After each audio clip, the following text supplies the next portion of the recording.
What is up, guys? Blue Spooky here with another 2-hour Megamix. If you guys are enjoying these daily uploads and these longer 2-hour videos, please be sure to like, share, comment, and subscribe if you end up enjoying this one. If we could aim for 1,500 likes on these longer videos, that would be a good milestone to aim for. It all helps the channel to grow and the videos to do well, to ensure I can keep doing these for a long time to come. If you guys have any thoughts about the stories in this video, please be sure to leave your thoughts in the comments below, as my favorite part about doing these is reading your guys' thoughts. Without further ado, I will let you enjoy the next 2 hours or so of true scary stories, and I hope you guys have a great day. I'll see you again at the end of the video. I went through a very rough breakup with my boyfriend of around 18 months in 2012. You know that old saying, you live by the sword, you die by the sword? Well, our relationship was kind of like that, only instead of a sword, there was a whole lot of drugs and alcohol. He was a real party animal, and at first I found that very attractive. After 2 years of fighting and struggling for money while nursing many hangovers, though, I realized that I wanted to mellow out while he didn't want anything of the sort. I didn't want to be that lame, controlling girlfriend. I wanted him to live the kind of life that felt right, and I just wasn't going to let us slowly drift apart when we'd be much happier pursuing relationship goals with alternative partners. That's the way I saw things anyway. He obviously disagreed. Like I said, the breakup itself was very rough. There was yelling, there was tears. In the end, he seemed to accept my decision and agreed that we'd be happier seeing other people. I also explained that I wanted to end things on a high note and that I didn't want my final memories of him to be tarnished by anything negative. That's what really seemed to make it through to him, and after that, everything seemed fine. Then the night came that he drove over to complete the ceremonial exchanging of stuff. I'm pretty sure a lot of you know what I'm talking about. If you've been seeing someone long enough to frequently stay over at each other's places, chances are you've left a whole lot of stuff over there. For example, skincare stuff to keep in his bathroom, so I didn't have to carry a makeup bag to and from his place. I'd been texting my ex back and forth for a few days, organizing the exchange and making sure we were not forgetting anything, so it would only be a one-time thing, and we could make as clean a break as possible. He agreed to come over to my place once we'd both finished up work. When I got home, I bagged up all of his stuff and waited for him to arrive. He told me that he'd be at my place by no later than 7.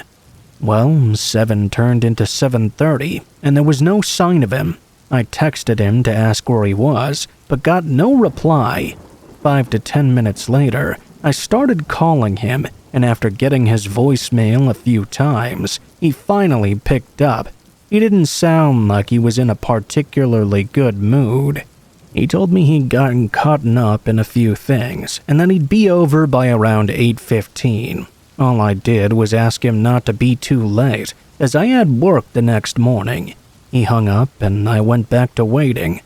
Finally, just before 9 o'clock, he buzzed my apartment, and I let him upstairs. I waited near the door with his bag of stuff in hand. It took him longer than usual to make his way over, but when he did, I opened it. I could smell the stink of booze on him right away, and that gave me bad vibes immediately. He had a shopping bag that looked like it had my stuff in it, so that was a good sign at least. I had also explicitly asked him to stay sober for the exchange, because I knew what it might lead to. I say I knew what it might lead to, but that's not strictly true. I figured it'd get emotional or something, but I never guessed he'd take things as far as he did. The first thing I said when I opened the door and smelled the booze on him was a reminder of what he'd promised me. He brushed it off and asked to come inside, but I said no. I'd prefer if we left things at the door. He started asking me, "Really? Is this who you are now?" I politely reminded him that if he couldn't conduct himself, then he wouldn't be getting his stuff back. It was a huge bluff on my part, but I didn't want to give him the impression that he could just do whatever he wanted even outside of our relationship. I took a step back from the door and was getting ready to close it. I attempted to do so. His response was to shove his foot in the doorway to keep it from closing, and then barge open and break it down. It frightened me. He walked down the hallway of my apartment and into the kitchen. I started yelling at him, saying, "What the fuck do you think you're doing? Get out of here!" He didn't listen. He marched over to my kitchenette area, where there was a small dining table. He slammed a bag of my stuff down on it, and then took a seat. He demanded I come talk to him about the breakup so he could get some final closure, as he called it. I held firm, though, and refused to allow him to do so. I kept demanding that he leave before I called the police. That really made him lose his mind. He started screaming at the top of his lungs. By the time he started freaking out and screaming, I was already on the cusp of dialing 911. But when he walked over to my knife block and pulled out the biggest one, I realized things were beyond negotiating. I dialed in 911 and ran back toward the front door of my apartment. I had some pepper spray in my jacket that I kept on the hanger, just out of sight, in case I ever needed to use it. I grabbed that. Now I was outside my apartment in the hallway, with the door wide open. While I was talking with the 911 operator, my ex started screaming at me to get off the phone and come back inside. Since he was still carrying that knife and brandishing it toward me, though, there was 0% chance of me heading back inside to talk to him. I gave the operator the address to my apartment building, and my ex started moving toward me out of the kitchen. Obviously, I wanted to keep out of stabbing range. I remember I ran out of the hallway toward the elevator and the stairs, stopping to check if he was following me. Initially he was, but when I turned around in that split second that he saw me and the fear on my face, he stopped walking. He turned the knife and started to stab himself in the stomach. Every time he stabbed, blood came out. It looked like lots of quick, shallow stabs. But from the horrible sound it was making, I could tell he was really hurting himself. I turned around and ran screaming down the stairwell. He didn't shout anything after me, or if he did, I didn't hear it at all. All I could hear was grunts of pain as he continued to stab himself again and again. I started screaming even louder, and didn't hear anything else after that. I took my phone away from my ear as I ran down the stairs because I felt like I might lose my balance. I remember running down them, screaming, "He's stabbing himself! Someone call an ambulance!" I ran all the way across the parking lot of my building before bringing my phone back to my ear. I kept talking to the operator as I waited by the street. I knew the cops would come down this one. I remember begging the operator to tell EMTs to hurry up. My ex was hurting himself to the point I thought he was going to die. She did her best to try and keep the calm. Next thing I knew, the cops showed up. I started frantically waving at them to flag them down. One of the other things I remember is how as I let the cops into the building with my key fob, I kept telling them, "Please don't shoot him. He's trying to hurt himself, so please don't kill him." And the cops completely ignored me. I guess they were focused on their job. In the moment, their silence had me in even more of a panic. I thought my ex-boyfriend was going to die right there in the hallway outside my apartment no matter what, either by himself or by the police. The EMTs arrived and carried him to the ambulance, which was at least an hour after everything started. I was convinced he was going to die. Thankfully, my ex actually survived his self-inflicted wounds, although he did need multiple critical surgeries to repair all the damage he'd done to himself. And I thought the whole experience might sober him up, but last I heard he'd gone right back to his old self after maybe a year on the wagon. It's a shame, really. He had lots of potential. I wish he'd made some better choices in life. As I said earlier though, if he's living the life he wants to live, then I'm happy for him, but I'm also happy to be apart from him.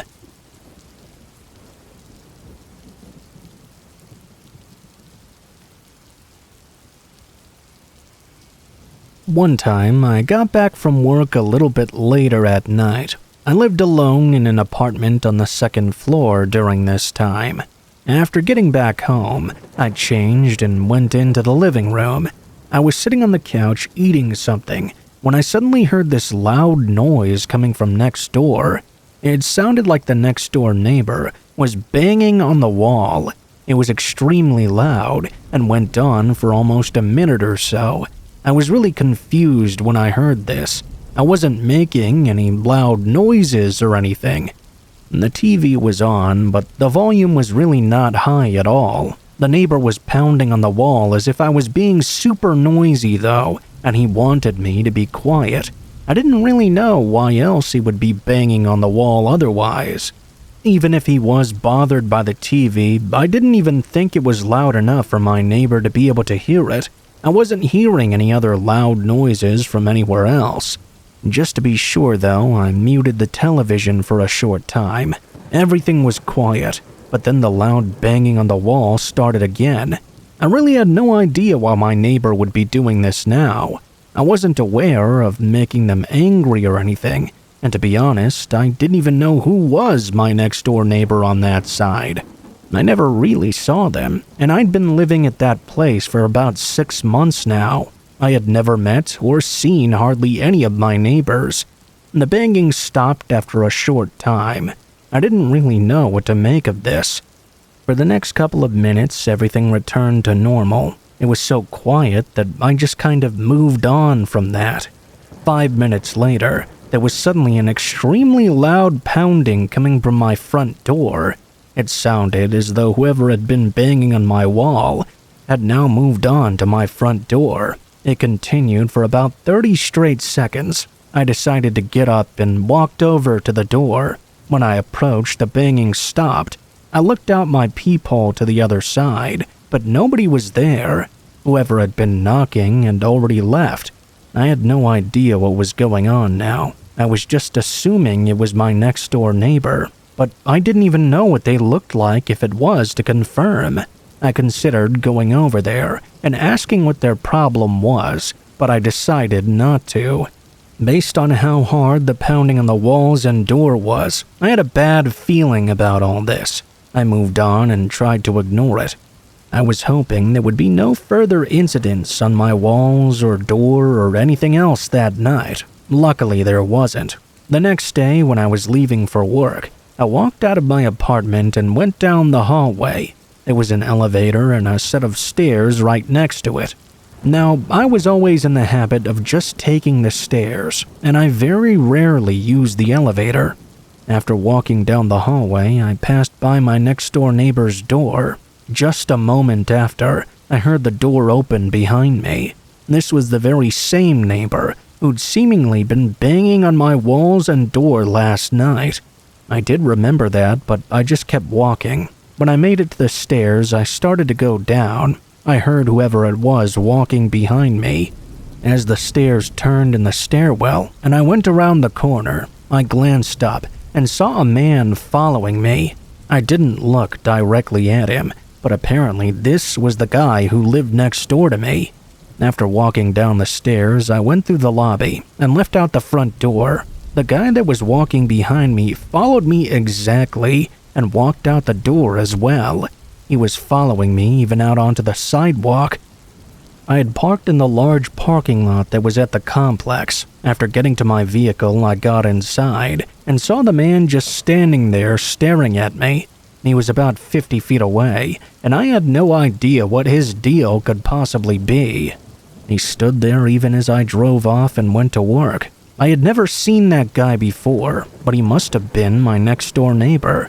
I worked the day as normal, and when I arrived home afterwards, it was a little bit later at night. By the time I arrived back, I think it was about 10 o'clock or so. I went inside my apartment building and started to walk up the stairs. When I made it to the top, I moved down the hallway toward my door. Right as I passed by my next-door neighbor's door, though, I heard it fling open again. I had a bad feeling now. I walked faster to get to my door, but I could hear his footsteps enter the hallway and follow behind me. When I arrived at my front door, I unlocked it and opened it up. As I was closing the door, I heard the footsteps rushing toward me. I slammed and locked it, and 5 seconds later, my neighbor actually tried opening it. There was once again more loud banging coming from the other side. I really couldn't believe this guy. I looked out the peephole and saw him relentlessly attacking my front door. I moved away from it and was about to call the police. As I went and grabbed my phone, he stopped abruptly. At that point, I put my phone down. I didn't want to get in trouble with my next-door neighbor. Clearly, he had some problems with me, and he even tried entering my apartment. I didn't know, though, if maybe it was a misunderstanding or something. I decided that if anything further happened, I was going to go over and give him a piece of my mind. Hopefully, he wouldn't be too dangerous. After that, nothing else happened, though. I would say about a week later, I saw another neighbor in the hallway. I went over and introduced myself to her. I had seen her a couple of times before and knew she lived here for a while. I told her about what happened and asked her if she knew the guy who lived next to me. She told me that nobody lived there in that apartment, and it had been vacant for quite a while. It was crazy to hear. I went to the offices of the apartment complex and asked one of the agents. They confirmed that the unit next to mine was vacant and had been for several weeks. My mind was blown after hearing that. I never did see that guy again or hear anything else about him. I don't live there anymore, but I still get the creeps thinking back to those days.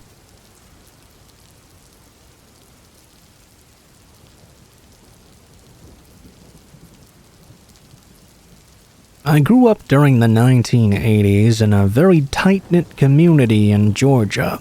When I was a kid, I used to love camping in my backyard almost every Friday night. Me and my little brother Donnie would set up a tent back there and spend the night playing with our G.I. Joes inside. Our neighborhood was nice, but the surrounding area was a bit shady. You see, this was at the height of the cocaine epidemic, and within a few years our small town became infested by addicts and drug dealers. I remember there was an old man named Mr. Carl, who was once a pilot in World War II. He used to live across the street from us. His wife had died of cancer around 1984, and after that he really went off the deep end. 3 years after his wife's death, he became addicted to crack and began wandering the streets at night. It wasn't long after that when his house got repossessed by the bank, and Mr. Carl became homeless. Donnie and I would see him almost every morning, sleeping on a bench at our bus stop. Sometimes he would be awake and talk to us. We knew Mr. Carl, so we weren't afraid of him, and he never did anything to us. He was always extremely friendly. After a while, Donnie and I noticed that Mr. Carl was no longer around. We asked our parents if they knew anything about what might have happened to him, but they didn't have a clue. I can't recall how much time went by since the disappearance of Mr. Carl. I would say it was at least a month or so. One Friday night, me and my brother were in our backyard, playing with these rubber band rifles our dad had made for us. It was a piece of wood with a wooden clip glued to the top of it and a nail sticking out of the front so you could stretch the rubber band around it. That way, when you released the clip, the rubber band would go flying. Donnie and I were shooting up plastic toy soldiers when we heard something rustling in the bushes outside. Now, this is Georgia. We've chased away our fair share of raccoons and stray dogs, and with our new makeshift weapons, we were feeling extra brave that night. We decided not to go get our dad, and that we would handle this intruder ourselves. We both exited the tent and made our way to the very back of the yard, where a chain-link fence separated our property from a small forested area. Donnie had brought along the flashlight, and was pointing it into the forest just beyond the fence line.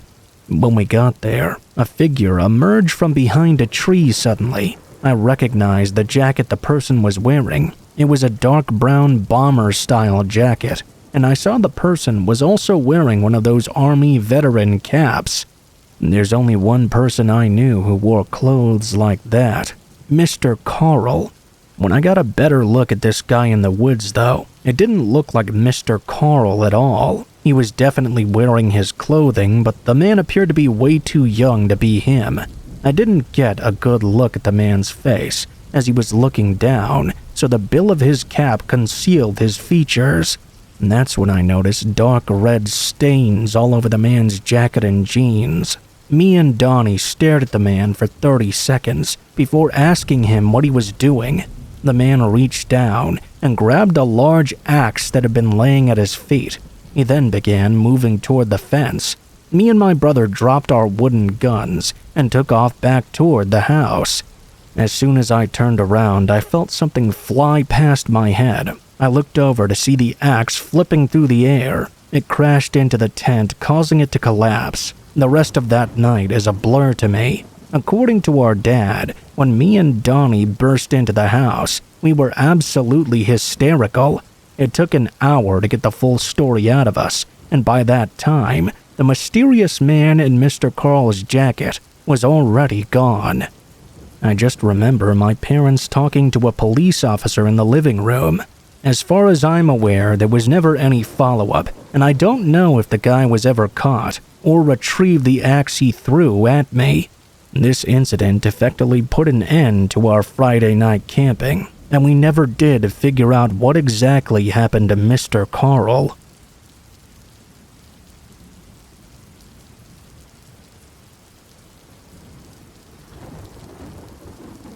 When I was 16, my family went on a vacation to Cancun with a big chunk of our extended family. It was an all-inclusive package, so we never left that hotel. Our days consisted of eating, sleeping, and going to the beach right by the property. My family didn't even want to spend a single penny more to, explore the beautiful city.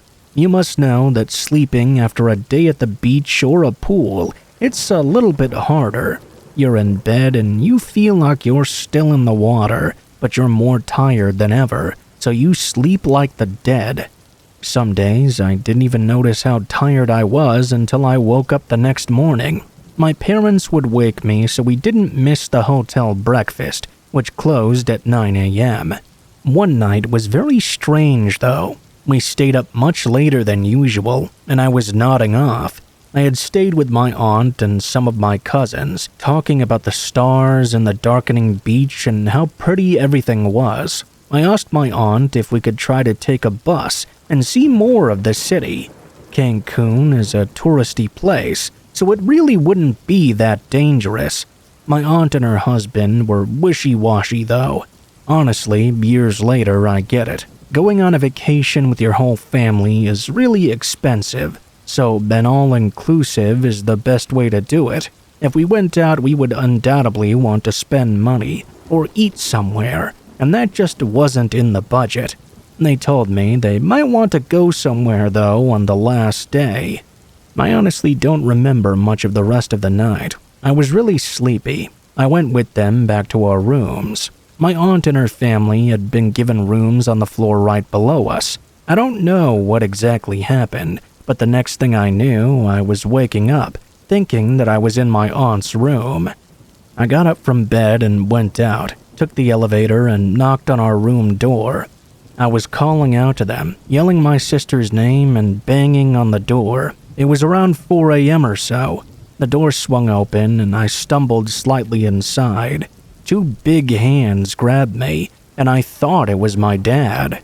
I told them I'd slept in my aunt's room and that I was sorry I hadn't returned, but as I began to wake up and get more focused, an instant chill ran through me.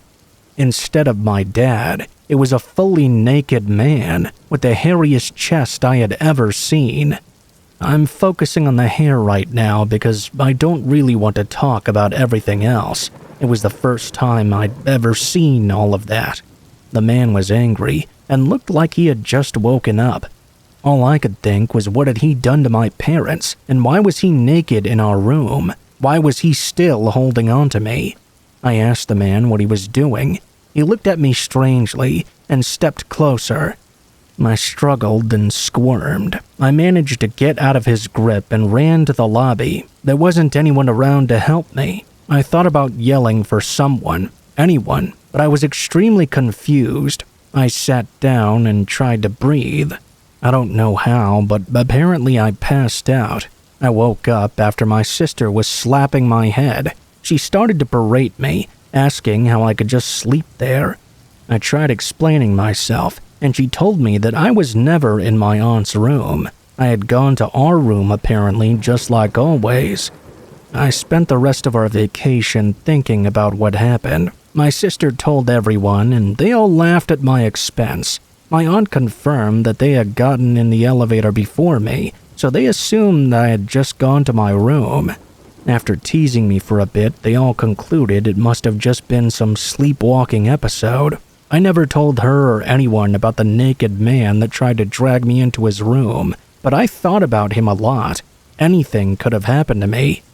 Waking up a random naked man as a 16-year-old girl in the middle of the night on vacation and stumbling into his arms.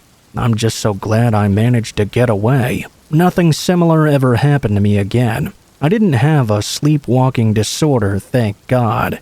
Whenever I go to hotels or other vacations, I always do a little ritual of checking the door number before falling asleep now. My husband says it's OCD, but I say it's just being careful.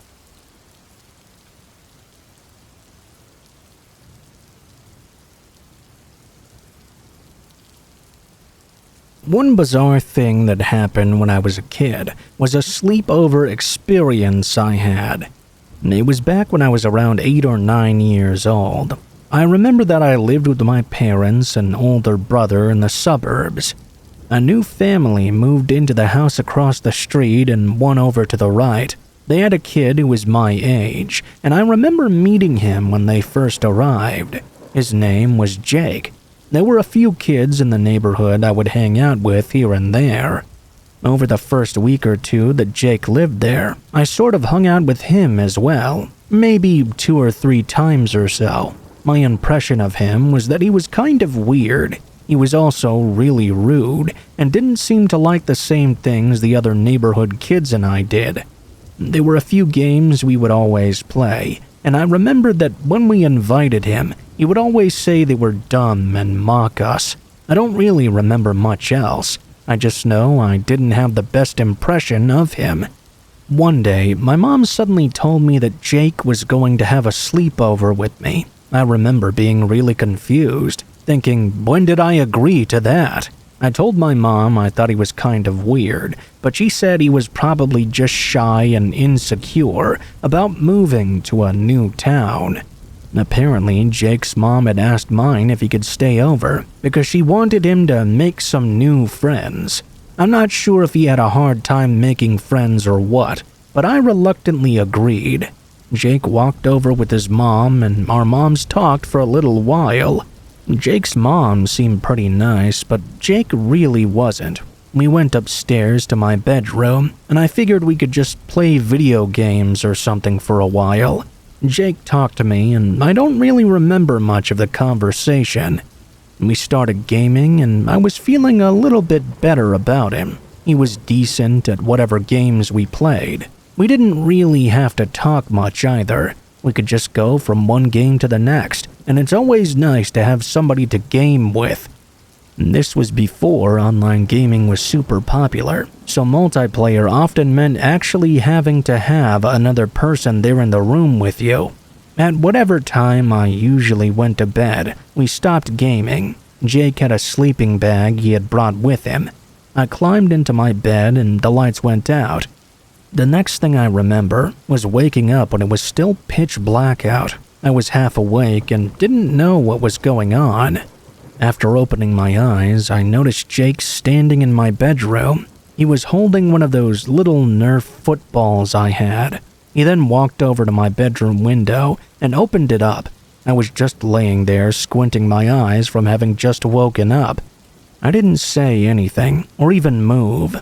After opening my bedroom window, Jake tossed the ball out of it. He then walked over and grabbed another ball and tossed that out the window as well. I really didn't know why he was doing this. I watched him.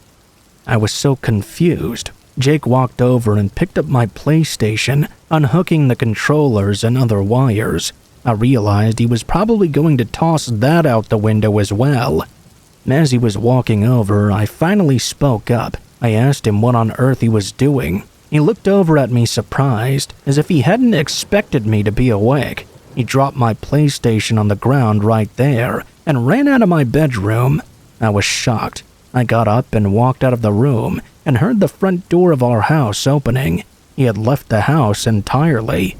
I walked down and left the house to see where Jake had gone. When I got to the front yard, I saw Jake sprinting into his own and entering his house. I was really weirded out by all this.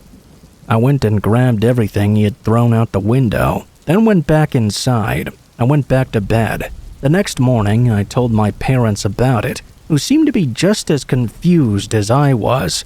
We thought that maybe he was sleepwalking or something, but his parents never said anything about it, before or after. For about 2 weeks, I didn't see Jake at all. I don't recall seeing his parents outside either. The next time I saw him was almost just as strange. One night, I was sitting in my bedroom playing video games, like I often did. It was warm, so I went to open my window and get a cool breeze flowing. My window faced out at the front yard, and as soon as I looked outside, I saw somebody was standing there. I looked closer and realized it was Jake. He was just standing there at the end of the front yard by the street, right next to the pine tree. He appeared to just be staring right at me. I kept looking at him for 10 seconds when he turned around and walked away. I didn't know what this kid's problem with me was. I checked out my window several more times that night, but didn't see him again. These events all took place during the summertime. I was expecting that once the school year came around, I would be seeing him in my class, but his family ended up moving toward the end of summer. I never did see him again after that. I still wonder why he acted that way and did those strange things as well.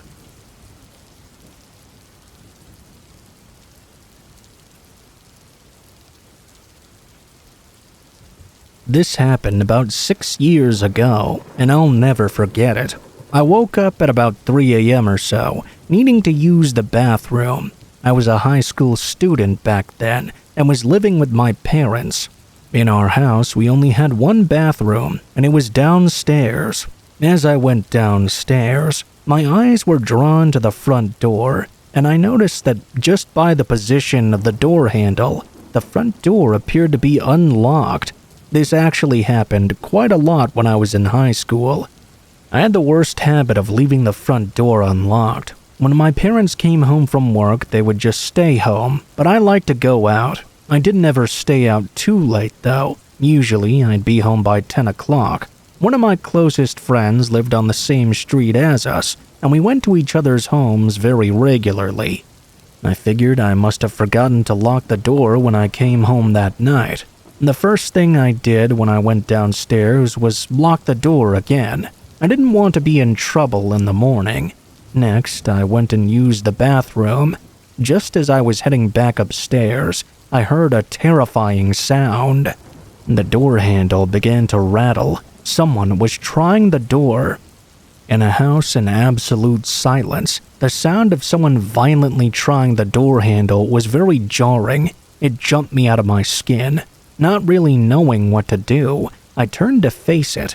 I guess I wondered at the time if there was someone from my family behind that door. Maybe a family member who had just stepped out, and now I'd locked the door and they couldn't get back in. Maybe someone had realized that we were out of something we would really need in the morning time. Possibly went to the convenience store. These thoughts all seemed plausible to me at the time. I thought that maybe I should just unlock the door before whichever family member was out there got angry at me. I turned to head back to the door, but for some reason I hesitated on picking up the key from the bowl on the table. Something just didn't feel right.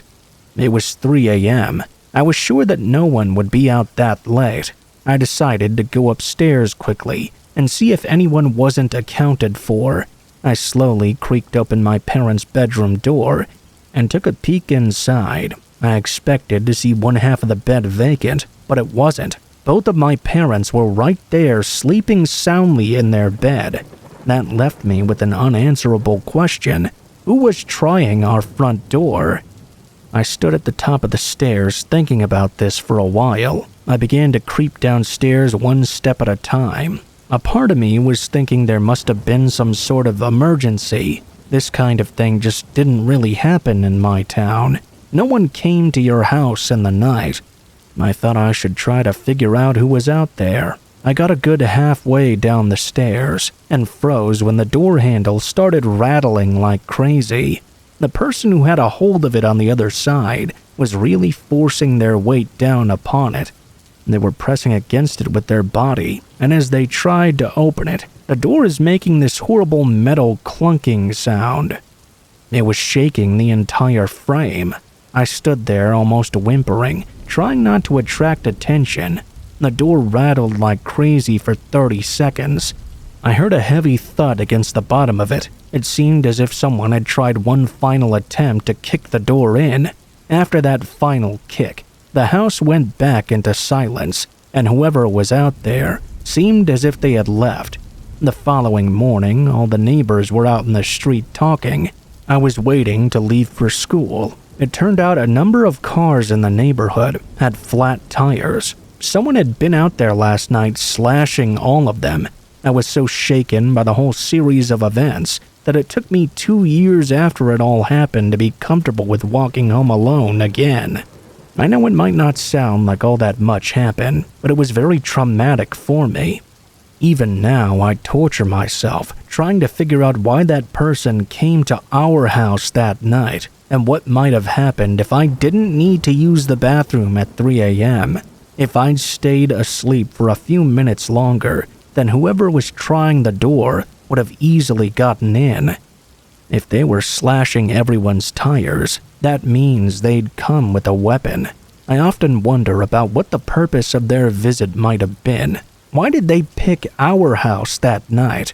Not knowing is almost as scary as that night itself was.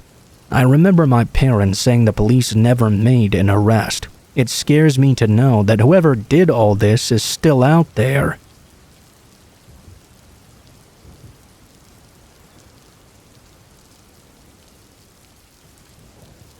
This happened when I was in kindergarten.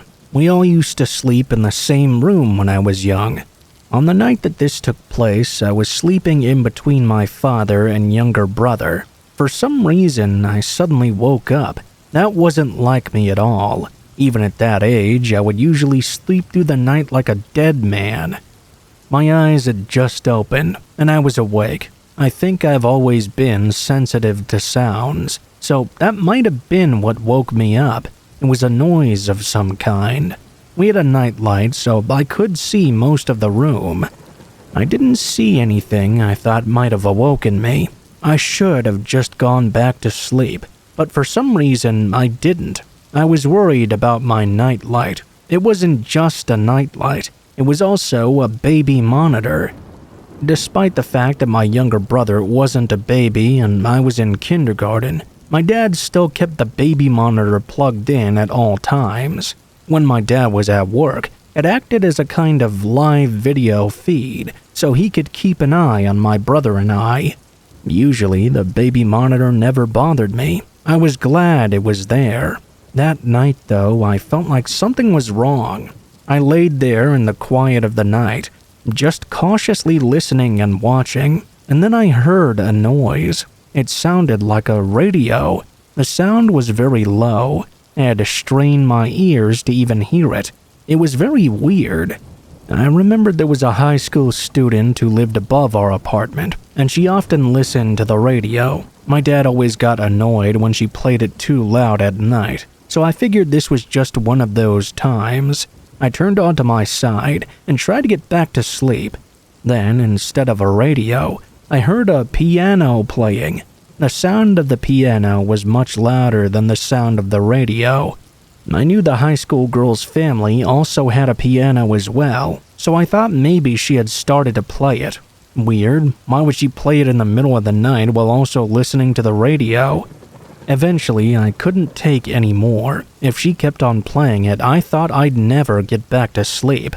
I shook my dad by his shoulder and woke him up. I said, "Dad, the piano is too loud." He woke up and after a while said he couldn't hear anything and not to worry about it. He didn't really seem to care.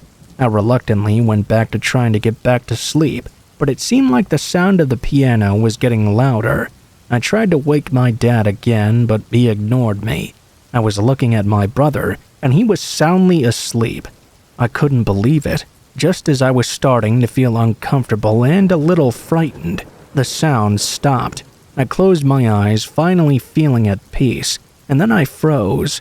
Some strange-sounding music started, and it played a voice singing "Tomorrow" over and over again. It was a man's voice, singing in a jaunty nursery rhyme sort of way. It was again at a really low volume.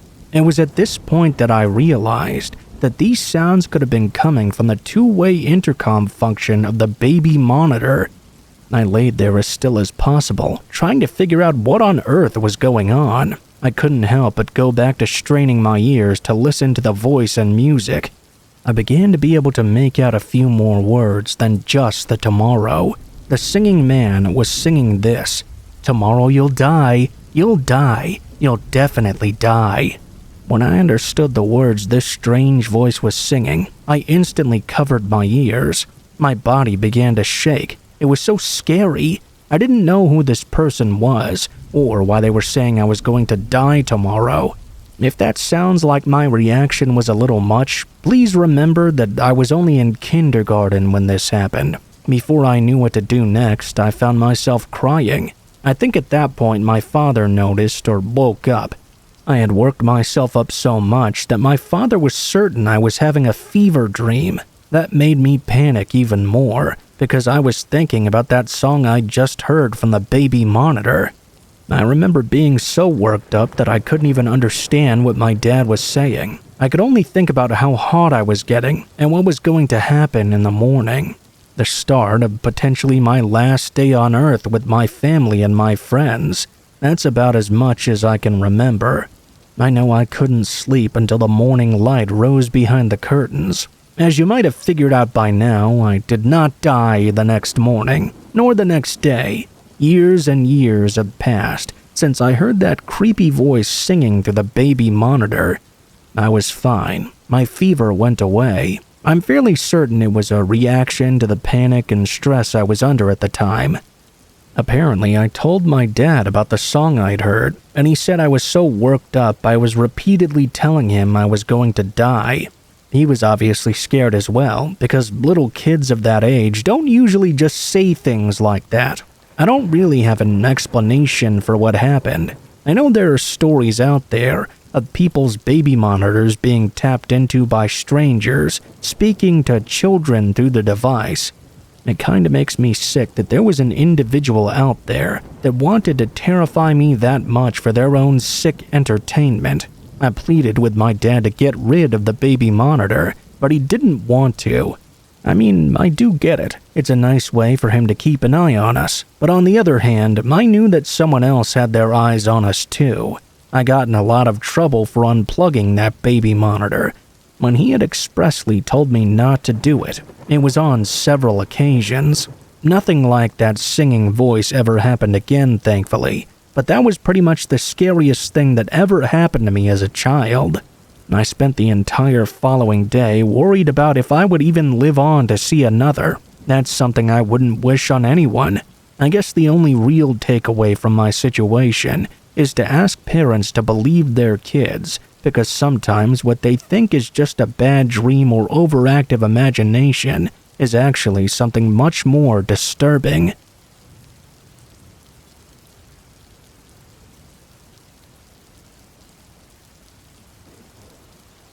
This is something that happened back in 2003. For some background details, I'm a woman, and I was around 12 years old at the time this happened. I had a group of friends that I went to school with, and we would hang out together all the time.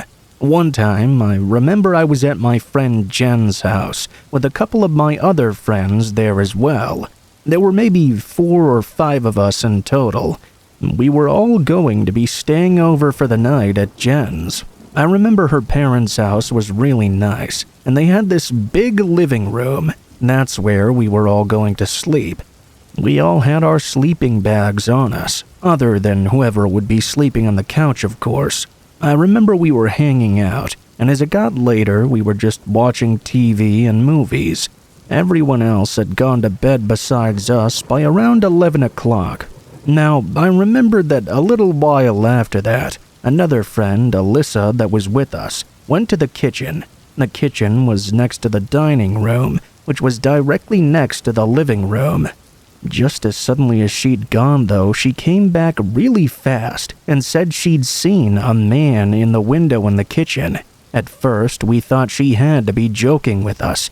I mean, that just sounds so unlikely, right? But Alyssa insisted she was not joking.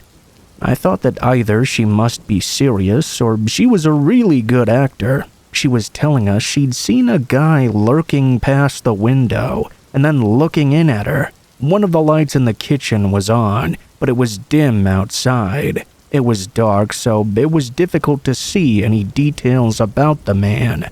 After a small discussion in the living room, basically all of us went into the kitchen and looked out. Obviously, now there was no one there. We gathered back in the living room together and tried to decide what to do. We were trying to figure out why somebody would even be in the backyard in the first place. Jen said that she wasn't aware of anything like that happening before. Eventually, we just continued on with what we were doing. I think we all figured that maybe it was just a neighbor cutting through the backyard or something, since a couple of hours had gone by since then, and nothing had really happened. At about 1 o'clock in the morning, we were starting to get tired and going to go to sleep soon. I remembered that I was really thirsty, so I went into the kitchen to get some water.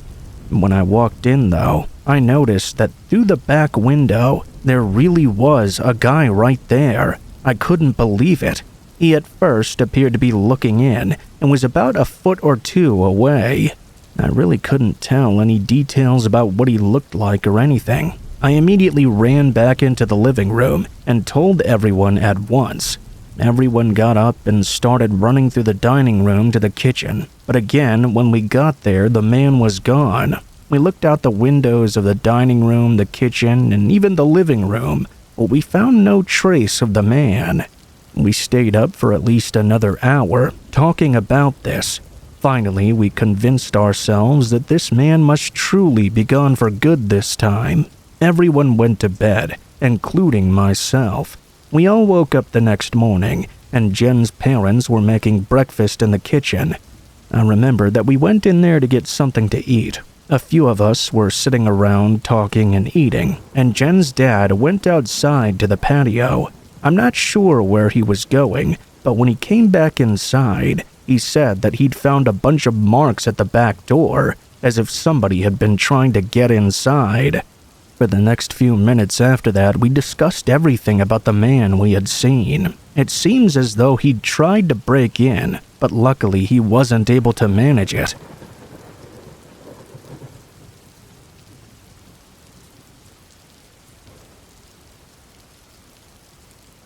I went to a summer camp where everyone slept in these huge tents. Around 10 children would fit into a single one.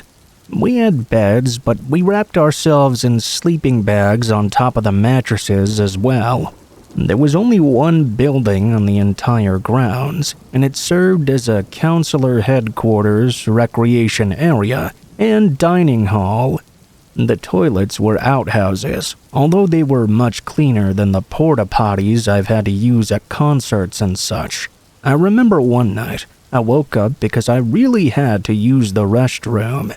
It was pretty dark and scary out, so I hurried out and did my business. I was on my way back. When I stopped in surprise, I saw a man holding a torch, not like a flashlight, mind you, a literal torch from the movies with fire and everything. I saw him open the flat of one of the boys' tents and put that torch inside. I thought that he must have been the security guard at the campsite, and I didn't want to get in trouble. I briskly walked away. My feet stepped on a branch and made a large snapping sound. Instantly, the man snapped to look at me. It would almost be comical if it wasn't terrifying. He looked surprised, spooked, and angry. I walked to my tent as fast as I could. Through the fabric, I could see him moving away. I hoped that he wouldn't come rat me out for being outside so late. I was an anxious kid, and I worried all night about getting punished and being excluded from activities just because I had to use the bathroom. I even rehearsed everything I would say to the counselors if they called to scold me, and since I couldn't sleep at all because of my anxiety, I saw the light from his torch going back and forth throughout the entire campsite. That only made sleeping much more difficult because I expected him to circle back around and check our tent. When the sun started to rise, my eyes shut for just a little while. We were all woken up for the day, and by lunch I couldn't even hold my head up at all. At that point, 2 female counselors approached me and asked me what was wrong. They took me to the side and asked if I needed to see the nurse. At the moment, I blurted out that I had gone out last night to pee and had seen the camp security guard with his torch. I was worried I would get in trouble with everyone here because he'd seen me. I also told them I'd seen the guard doing their rounds all over the site, and I hoped he didn't check on the girls' tent going forward, because he would wake me up easily. It was hard for me to fall asleep again. I said all of this very quickly. I was hoping they'd listen to me, because I really didn't want to repeat myself. I looked back at them and saw this weird look of confusion and horror on their faces. One of them asked, "What security guard are you talking about?" I told them it was a man who had a real fiery torch and was looking through all the boys' tents. They looked mortified and told me to go back to my lunch while they ran off somewhere. I went to the table and talked to the others about the mysterious security guard. Only one other kid had seen a light late at night. He was glad it was just the guard because he thought it was something very scary. After lunch, though, the director of the camp made an announcement. We would all pack up our things because our parents were coming to pick us up. We were all so disappointed. Why had that happened? All we could do was speculate. A girl in our tent said it must have been bad weather coming or something, so it was better to just go home. We still had many days left though, so I was pretty sad. The car started arriving and it was a bit disastrous. My mom hugged me tight and didn't let me go for a while. Nothing else was said, and I never went to camp again. Years later, I ran into a girl from that tent. Her name was Cherry, and she was older than most of us. I was shy and didn't talk to her much that summer, but she remembered me, and we reminisced a little about that summer camp.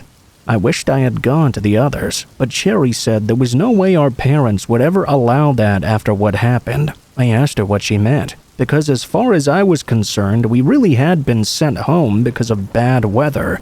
I'd never questioned it, but she was a bit older than me, so she knew the truth. The counselors had discovered that a man who had recently been released from prison around that time happened to be living in a shack near that camping spot.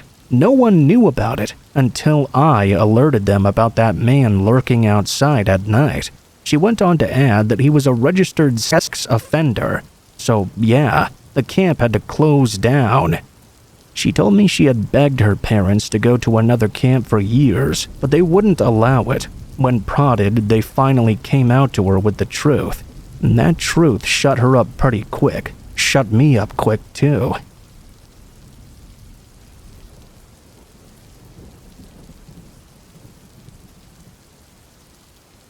This happened when I was back in high school. It was a Wednesday night. Usually on Wednesdays, I would have a youth group at my church, and my mom would have date night with her own mom, where they'd go play cards, watch TV together, etc. This would mean we'd both be gone until 9 or 9:30 every Wednesday night. For whatever reason, both of us decided to stay home on this night though. I was downstairs in my mom's room in the basement, watching TV with her. We also had a roommate at this time, and his dog was named Cinnamon. The roommate was out, as he was a bit of a night owl. While he was gone, his dog would always sleep with us. I slept on a fully sized futon frame at this time, so even though it was a tight fit for myself and the big old pit bull, I always took the opportunity to have her sleep with me. She was, and still is, a great dog. It was around 8 or 8:30 or so. Keep in mind, we wouldn't usually be home at this time, and I decided to head to bed. The way our house was set up was that you'd go up a set of stairs, hit a landing, then go up another set of stairs, and you'd be looking through the kitchen and living room. You could see the front door from there. Cinnamon and I were walking up the stairs to my room. Right as we hit the landing, Cinnamon barked a loud bark and booked it up the other flight of stairs. I looked up to see her running through the kitchen, and as I did, the front door suddenly burst wide open. It smacked against the wall, and I saw a man dressed in all black, with black gloves on, running out the doorframe. He jumped down our front steps and away on the sidewalk. Cinnamon stood barking at our screen door on our porch. It was a fast, loud, and shocking event. It was winter and pitch black, so I didn't really see much else. It was dark and happened so fast. I ran over and slammed the front door shut, then locked the deadbolt. I took Cinnamon and went to my room and locked my bedroom door. I called my mom and told her what happened from upstairs. She told me to lock the door and stay in my room. That night, I really didn't sleep much. I was keeping an eye out for any noise or footsteps outside my window, and I swore I did hear some things, but ultimately nothing else happened that night. I spent the night snuggled up to Cinnamon, thanking her for protecting me and being a scary pit bull, even though she was always so gentle. I'll never forget that.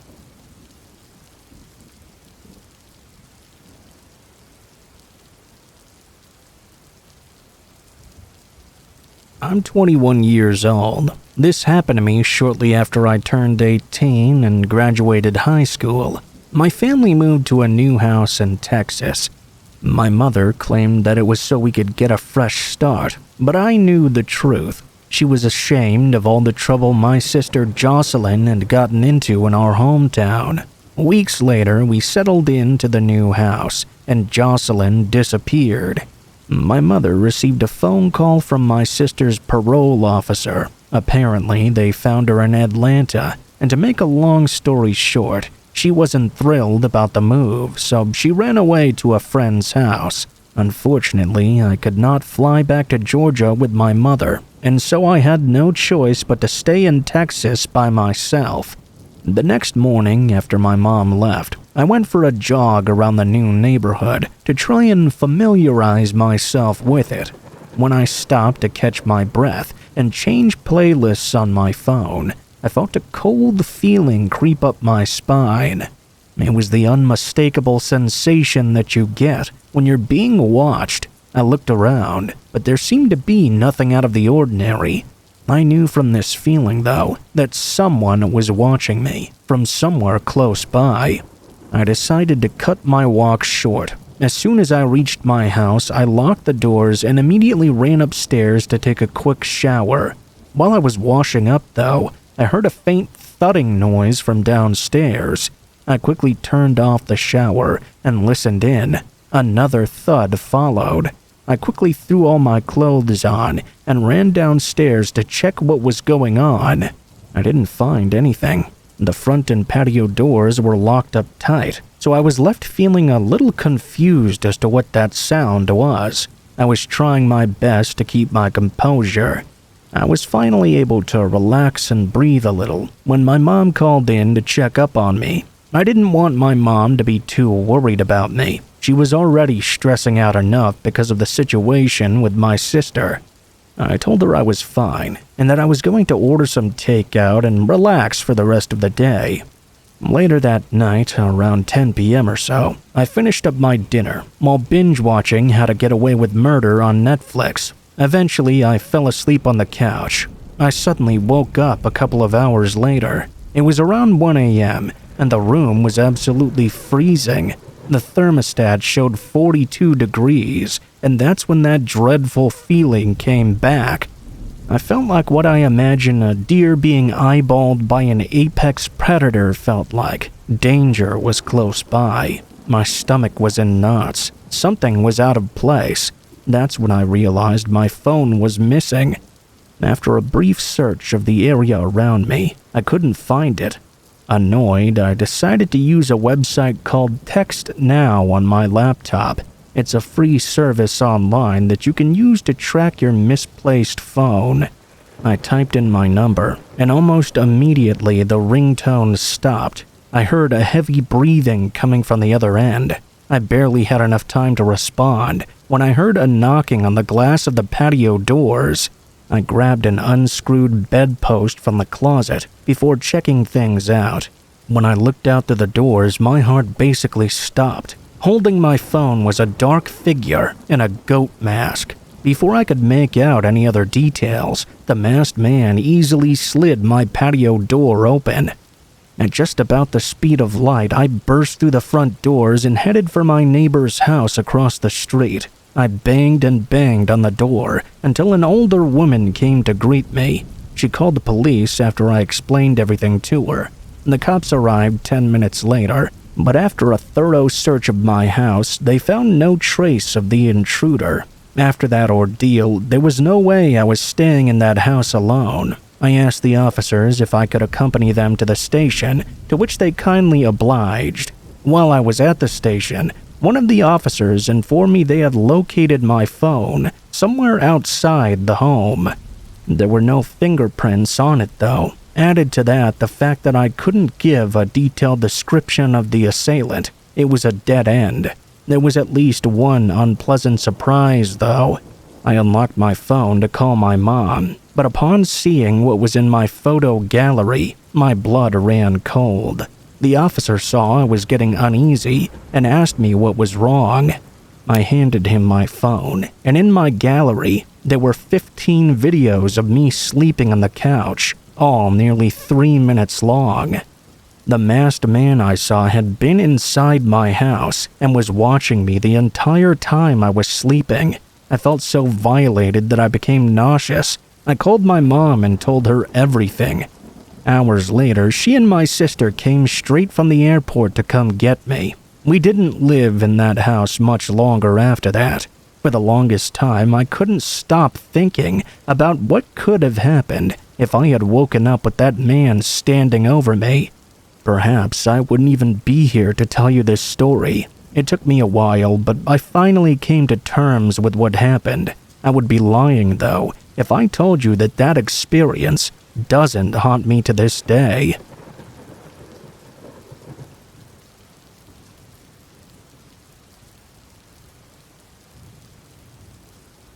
This happened a few years ago, and it's taken me a while to feel like talking about it. This might be a slightly longer than usual story, but here I go. About 4 or 5 years ago, my friend and I, who were college students at the time, decided to go to an all-girl college. There was a festival, and we wanted to meet some women in our area, so it seemed like a good idea at the time. We thought it would be a nice place to meet some women our age, but somehow we seemed to neglect the fact that we weren't all that interesting or handsome, or even that approachable, really. It didn't exactly go to plan. Not all hope was lost, though. I knew that in some of the classrooms at this university, there would be students selling snacks and drinks. That's how they made money for the festival, you see. I thought that I could maybe get some one-on-one time with whoever was selling that stuff. My friend and I walked the halls of their college. We were waving at ladies, and some of them smiled my way. I even exchanged a number with one. It took some convincing, but she did give up her digits in the end. It was a pretty productive day in my mind. My friend and I decided to head out. We were smiling as we were heading toward the entrance, but that smile was short-lived. It looked like there was increased security presence at the gates. We were both kind of shocked. I wondered if maybe one of the girls we had waved at had taken it the wrong way and complained about us. I hope not. We didn't come to upset or offend anyone. There were more teachers and security people than there had been earlier in the morning, and rather than risk getting into any kind of trouble, we decided to slink out of the back of the school. I hoped there might be some kind of unlocked gate we could slip through. Thinking back on it now, it wasn't exactly the best idea at all. Although what we were doing wasn't exactly the most wholesome of things, I doubt we would have been in all that much trouble just for being there. It was a public event, and we didn't harass anyone or anything.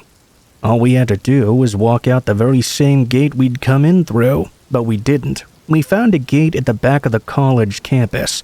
The only thing was, it was locked. So, being our dumb young college selves, we decided to climb over it. For some reason, I felt for sure we were going to get in big trouble if we got caught. Somehow, we made it out, and it looked like we'd made it out undetected, too. We climbed down from the gate and came out into a residential area. It was a built-up area of suburbs. We knew that if we kept going in the direction we were heading in, we would probably arrive back at the train station we hopped off at earlier. We walked on for a while, making small talk. We spoke about the woman we had minor exchanges with, and the overall impressions of the festival that day. After a while, though, the small talk kind of dried up, not because my friend and I ran out of things to talk about, but because something weird appeared to be going on. I realized that there were no people around in this place that was usually so dense. So many cars were lining the streets, but not a single person was in sight. I found it incredibly hard to believe that we hadn't seen a single human being as we walked along. It was so strange. Not even a bus, a taxi, a car, or a bike passed us by. It was so quiet. Maybe it was quiet because it was a Sunday. I looked over at my friend, and I felt as if he was thinking the same thoughts as me. It looked like he had noticed how quiet it was as well. There we were, both continuing to walk and pretending nothing was out of the ordinary. We walked for a few minutes, when I was suddenly struck by a sharp feeling of anxiety. I felt as if someone was watching me. I felt it from somewhere behind me. I'm not that great with intuition or anything like that, so I wasn't sure what exactly my gut was trying to tell me. I took a quick look over at my friend, hoping it was just me being paranoid about things. But when I caught his gaze, I realized that he was feeling exactly what I was feeling. We exchanged some nervous glances, and he asked me, "Do you feel like something's behind us?" "Yeah, I don't know, but it feels like someone's following us." "Don't look back." "I don't know, man, maybe we should speed up a little, just in case." We started walking faster, and I noticed a couple of things about the area. The first thing I noticed was the residential area we were walking through appeared to be going on far too long. Our way to the college felt like it took half the time we had been walking now. The other thing was the fact that even though it felt like something was behind us, it was strange that we hadn't seen a single other person at all. The houses all started to look the same. It was very eerie feeling. I looked up at one of the windows in one of the houses we passed by, and I saw something moving. When I saw that something in that window, my first reaction was something along the lines of, "Oh, I'm glad there's at least some people in there." As I focused on what it was that was moving, though, I realized that something was very wrong.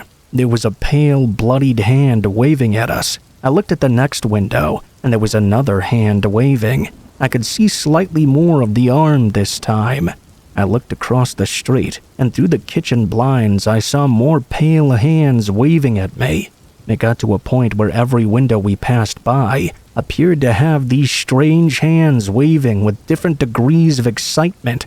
Some waved erratically, and some seemed to wave suggestively. You could almost tell what the owners of those hands might be looking like just by the way they were moving.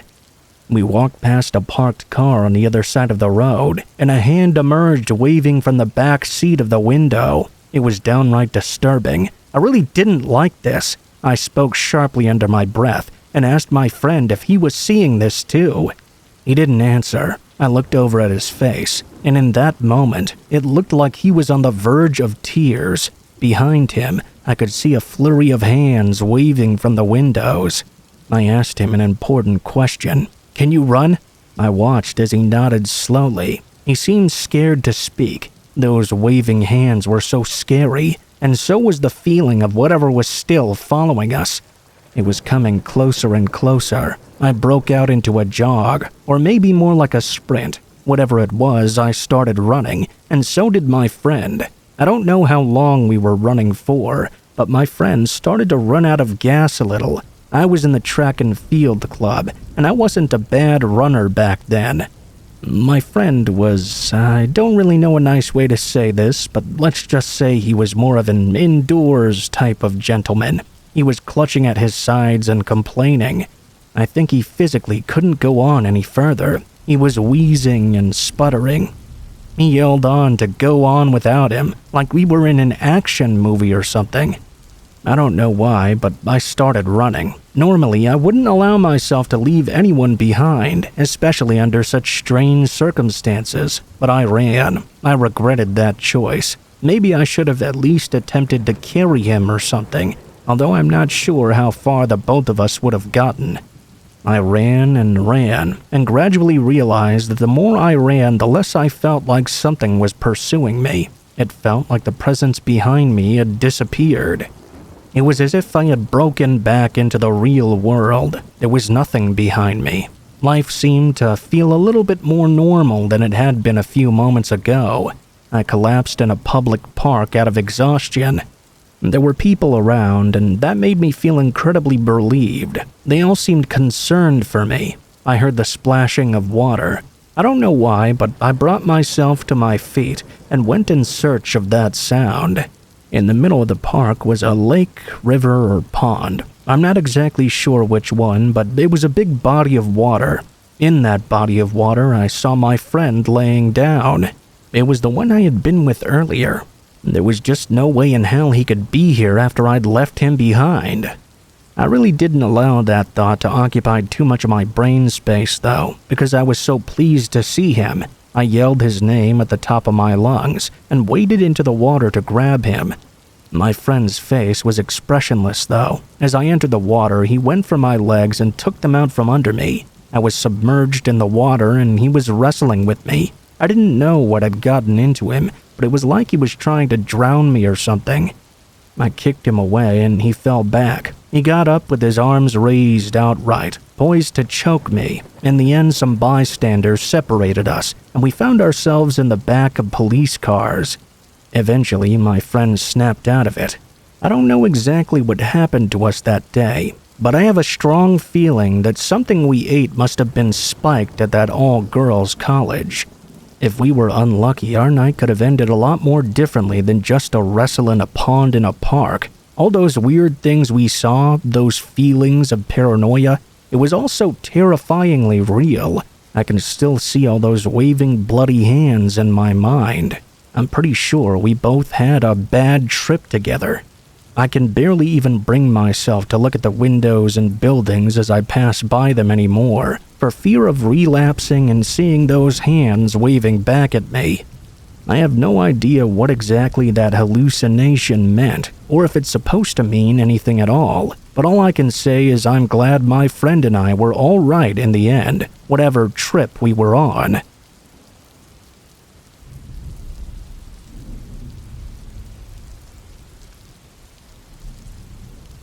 This happened just last year. I live alone in a house with 2 floors and 3 bedrooms total. One of the bedrooms I use as a guest room, and the other as my home office.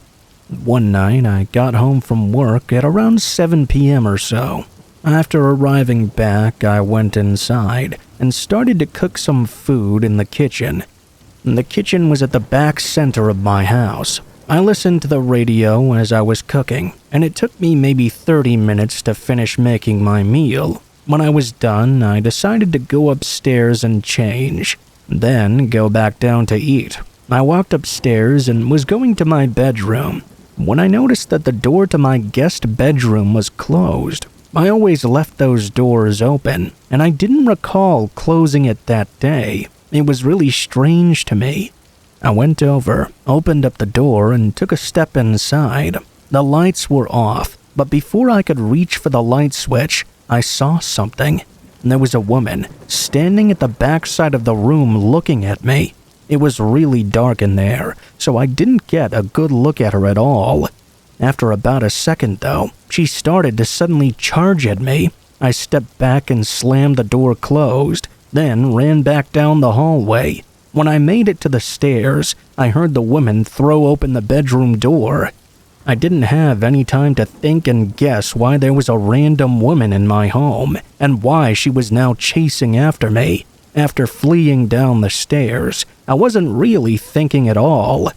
I don't know why, but I ran to the door next to the stairs, which led to the basement. I went in there and closed the door behind me. I was standing at the top of the stairs. It was completely dark down there.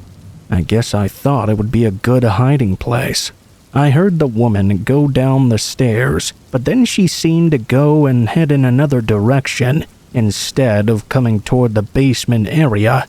I started to feel ever so slightly better. I took out my phone to call the police, and when I did, I lit up the surrounding area of where I was. I was standing at the top of the stairs still, and I saw that there appeared to be a man standing in the basement at the bottom of the stairs with me. He was moving toward me. When I saw this, I opened the door back up and fled from the basement. I just ran for the front door. I didn't know where the woman was now, but thankfully I did not see her. I left the house and ran for my car. Once I got inside, I called the police. Then I drove away from my home. I didn't come back until the cops got there. When the police got there, they went inside and were able to locate both the woman and the man. The crime couple was arrested. I'm not sure how they managed to get inside of my house, as there was no signs of a break-in. I never found out where they entered from.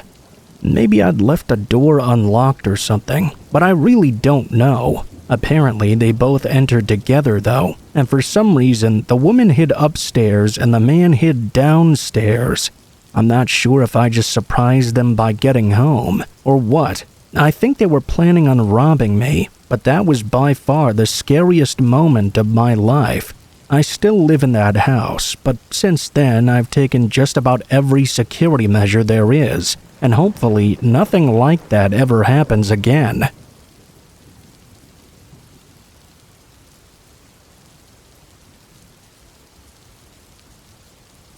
Back in September of 2016, I was living just off St. Martin's Lane in London. One Sunday, me and a mate of mine met up at our local pub to watch the football game. We were going to share a few pints together.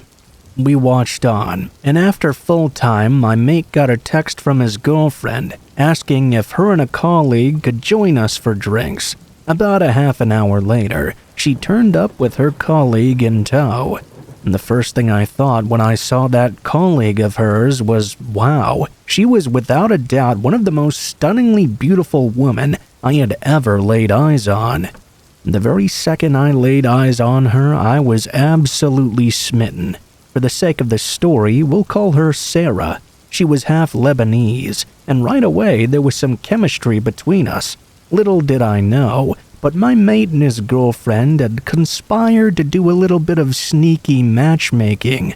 Sarah had sent a photo of me on my mate's girlfriend's Facebook and asked her if I was single. They were just as pleased as I was when Sarah and I swapped phone numbers and agreed to go out for coffee sometime. Well, one coffee date became 2, then 3, and then before we knew it, we were going out together every weekend, and we decided to make things official. Things went great at first. Sarah was a very passionate young woman, and I really liked that about her. After a while, though, so much passion started to show its negative sides. For a start, she could never ever be wrong about anything. It was quite cute when she was being playful with it, but when it got more serious, it was not so cute at all. I remember one incident about 2 months into our relationship. There's this TV game show in the UK called The Chase, and it became kind of a tradition to watch and play along together. We'd both finish work at around 4, and then she'd meet me at Leicester Square. Then we'd head back to my flat to have dinner together. Since The Chase is always on at 5 o'clock, we'd play along with it while we were eating. One day, one of the questions was something about a former Beatle performing a song at a concert or something. In the earlier rounds of the show, the D option was always a joke answer, designed to raise a chuckle amongst the studio audience. On this occasion, the joke was that Edwin Starr, the option, was never in the Beatles at all. It was Ringo Starr, obviously. I immediately called out the correct answer, but Sarah, who was into much more contemporary music, decided the answer was John Lennon. I told her she was confusing it with something else. She insisted and started to get mad. When I was proven right, I didn't rub it in her face or anything. I just told her that that was the correct answer, in the most non-confrontational way possible. We carried on eating and playing along with the chase, or at least I thought we carried along playing, because by the end of the round, Sarah's silence told me that she didn't fancy playing around anymore. I asked her if everything was all right, and instead of returning even a sarcastic reply, she completely ignored me. I asked if she was taking the piss, and again she just blanked me. I told her if she was going to act like a child, she was free to leave at any time. She grabbed her purse and coat and slammed the door to my flat on the way out. A few hours later, and several ignored phone calls and texts later, she replied to my text telling me how horrible and arrogant I'd been, and how small and stupid I made her feel. I had no intention whatsoever of making her feel that way, and when I told her as much, she broke down in tears and started sobbing and apologizing over and over. She excused it by saying she was just stressed out at work, and that her auntie back in Beirut was sick. It had all gotten the better of her in that moment, and it wouldn't happen again. I forgave her, we kissed and made up, and that was that. Only that wasn't that at all. This sort of thing happened dozens of more times in the future. I won't bore you with the details of each individual argument, or we'd be here forever. I only went over the first one to give you an idea of just how inconsequential something had to be to set her off. Over time, things gradually got worse, until we were falling out over petty things on a weekly basis. I really did like Sarah. I honestly really did. When she was at her best, she was the perfect girlfriend, but at her worst, she would really go crazy. We were together roughly 6 months. When the negatives really started to outweigh the positives, I decided I had to do the right thing for both of us. I needed to end the relationship before things graduated to the next level, i.e. meeting parents or moving in together or things like that. The breakup was very messy, to say the least. My mate's girlfriend, by that point, had apologized profusely for even introducing me to her in the first place, as Sarah was constantly belittling me and insulting me by now. I chose to break up in a public place, but unfortunately that didn't really help the situation. Sarah caused a massive scene and wouldn't talk to me afterwards, and it took a week before she agreed to exchange all the stuff we'd left in each other's flats. When we made the exchange, she didn't make a scene, but she stayed frosty with me. That would be the understatement of the century, actually. She acted like she despised me. I was worried that she might actually hurt me. Thankfully, she was mature enough not to do so in the moment. I was thoroughly relieved that I could finally close what had been a rather grim chapter of my life. Fast forward to July of 2017. Sarah and I hadn't spoken in quite a long time. I deleted her number and we weren't connected on any kind of social media anymore. It was a complete breakup, no contact at all. I'd started seeing someone new. I'd be lying if my experience with Sarah hadn't made me a little bit paranoid that this new lady would also eventually show her true colors. We went on a few dates and were taking things casually. It wasn't until after the third date at a wine bar that we kissed for the first time. I went home feeling rather good about things after a flirty text exchange with my new partner and what should have been a cold shower. I turned in for the night, feeling quite happy and a little bit giddy as well. The next thing I know, my eyes were opening in my dark bedroom with a distinct feeling of dread and a tightening in my chest. I can't really explain how, but I knew someone was in there with me. Perhaps it was the gentle creak of my bedroom door opening, or the subtle feeling of my mattress sinking in as they sat down on the bed by me. Either way, I awoke to the instant feeling of terror. I'm not exactly proud of this, but my first instinct was to roll over and beg whoever this was not to hurt me. I spun over in bed, adrenaline pumping, expecting to see some masked burglar or some knife-wielding lunatic. I didn't see a balaclava-covered face, though, or the eyes of some crazy spree killer. Instead, I saw Sarah. I should expect some of you to think I'd be relieved to see my ex-girlfriend in place of an armed psychopath.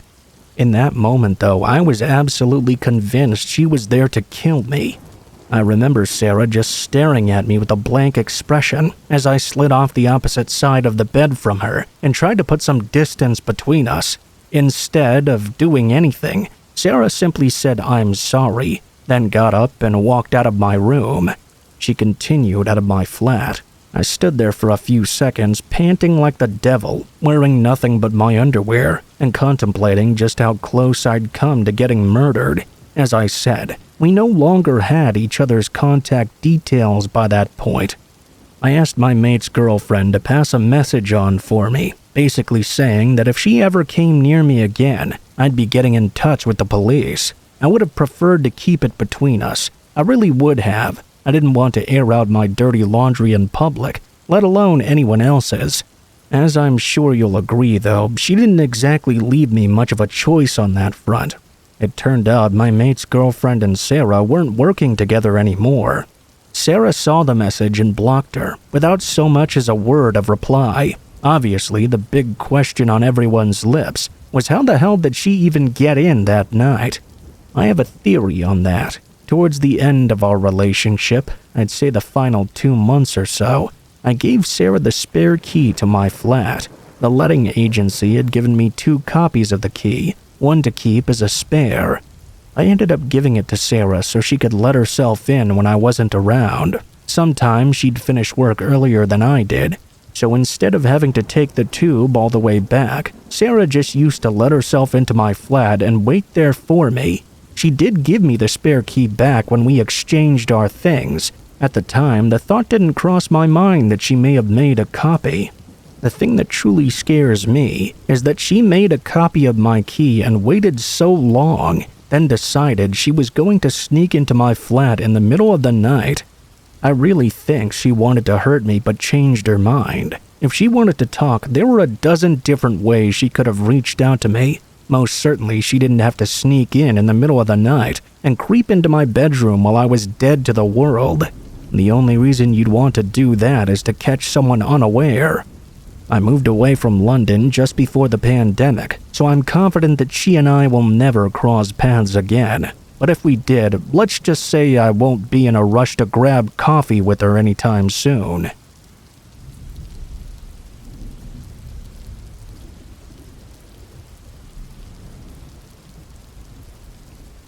When I was 21, I lived with my ex-boyfriend in Southern California. It was the first time in my life that I was on my own, and I had the freedom of being out from under the watchful eyes of my parents. That made me a bit reckless. We lived in what was considered to be a safe neighborhood.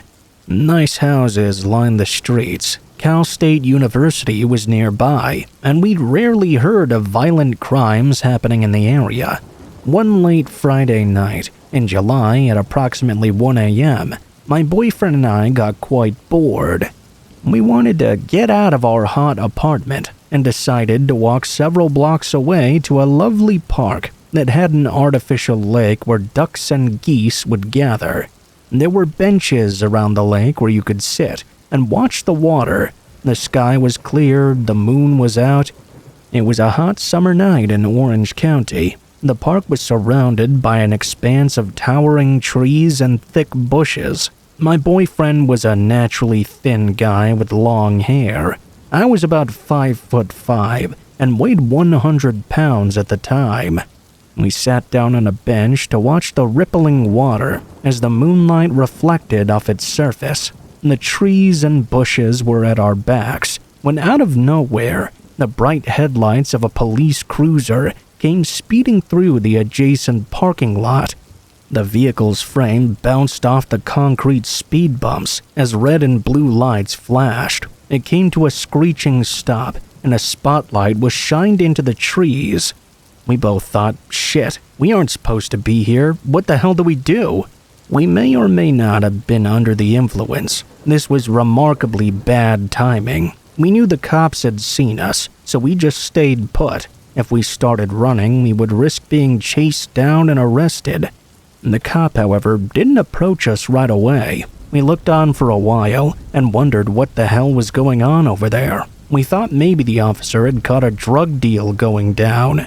We couldn't make out a whole lot through the trees. Eventually, the cop approached us, and we thought for sure we would get arrested or fined while being in the park while it was closed. What the officer said, though, was truly terrifying. He had been doing his routine patrol when he'd spotted a dark figure in the trees hiding and watching us. He told us that since my boyfriend had such long hair and was a thin guy, the man hiding in the trees had most likely assumed we were both women. My boyfriend's ego was shattered a little. Once the cops saw the stalker was moving slowly towards us and getting ready to ambush us, that's when he decided to turn on his lights and rush in. He ended up catching the man, and what he found on him was alarming. An arsenal of weapons, handcuffs, zip ties, and duct tape, a gun as well. An attacker's field kit, basically. I was overwhelmed by fear. We were lucky that the cop had seen him creeping around in the bushes because it would not have ended well for us. We thanked the officer and proceeded to walk the few blocks back to our apartment in silence. I feel very lucky to be alive today. We never did return to that park again.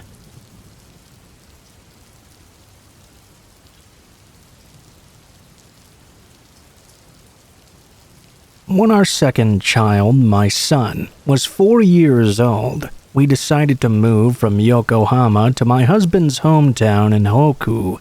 I searched online for ages, trying to find a nice place to live. I managed to find somewhere good, so I asked my sister-in-law to view the property on our behalf. It seemed perfect. It was a rental, but essentially a pretty big house. It had hardwood floors, and it was on a quiet little street. The rent was quite cheap, too, compared to our previous area. There were mountains just behind the house, as well as a scenic stream, so I decided that it would be the perfect environment to raise our children. I imagined them growing a rich interest in nature. We were so happy to move, and it turned out to be exactly how we had hoped. My husband and I were in love with this place. When we met the neighbors, I was pleasantly surprised to hear that they had migrated from the same area we had, so we had plenty to talk about. They also had children the same age as ours, so we very quickly became friendly with them. This was most welcome, as it did take some time to get acclimated. I felt like we really didn't fit in with some of the people who lived in the countryside. It could be a bit cliquey. We moved in late summer and things went really well. Nothing much really happened. A few months later, snow began to fall.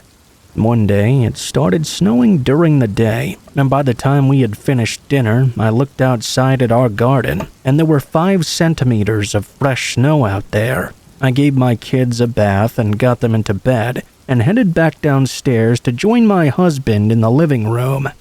That was when we first heard it. There was this strange animalistic growling sound, and it sounded like it was coming from outside, somewhere nearby to where we were sitting in the living room. I could hear the growling sound so clearly that even with the TV on and all the windows shut, it was clear as day. My husband could hear it too. We both looked at one another in silence. We paused the TV to listen a little more clearly. The growl was very deep and powerful. I started to wonder if it was a wild dog or a bear. Those thoughts frightened me. If there was some big animal out there, it could easily try and smash its way into our home if it smelled something it wanted. I went into protection mode and readied myself. I grabbed my phone just in case and held it tightly. We sat there listening to that low growling. It changed as if it started to attack something, and we heard a really loud, high-pitched scream. My husband jumped up to his feet and left the room. He returned with a flashlight in hand, and he said that we should look out from the window upstairs. We crept into my oldest son's bedroom to look out of his window as it faced the direction we heard the growls and screams coming from. My husband shined his flashlight outside. It was as if the growls and screams were in unison, as if one person or creature was making these varied sounds. It was very unnerving. We squinted and looked everywhere, but we couldn't see anything out in the darkness. My eldest son was awake now. He must have heard those bestial sounds and woken up. He was pulling the covers up to just beneath his eyes. He looked scared. We could hear the screams and growls outside rising in volume, so we tried to see if we could find anything out there. Once again, we couldn't see a thing. My husband said he was going out to check it out. I desperately tried to stop him. We ended up having a heated argument. While we were arguing, all those strange and frightening noises coming from outside suddenly stopped altogether. The following morning when I woke up, I went to look out there to see if there were any signs of what had occurred. I don't know what exactly I was expecting to find, maybe some footprints or something, but there wasn't any signs of anyone having been out there, just pure white snow. I spent most of the day thinking about that night. I ended up being so curious about it that I went to ask my neighbors if they had seen or heard anything. They had been living there for 2 years more than we had. I figured that if this had happened before, they might be able to tell me a little more about whatever it was. They said that they had heard the same noises that we had. The first time they did, they thought it might have been a bear, so they called the police. This was at about 11 p.m. roughly, around the same time we'd heard it last night. Police officers came out with some rangers. They came out and searched the area, but didn't find anything. They made a report, but nothing much happened beyond that. They also said that they thought it was very strange that they couldn't find any traces of anyone after all that noise they'd heard. Really played on their minds, just like it played on mine. They said that back then it had been snowing that day too.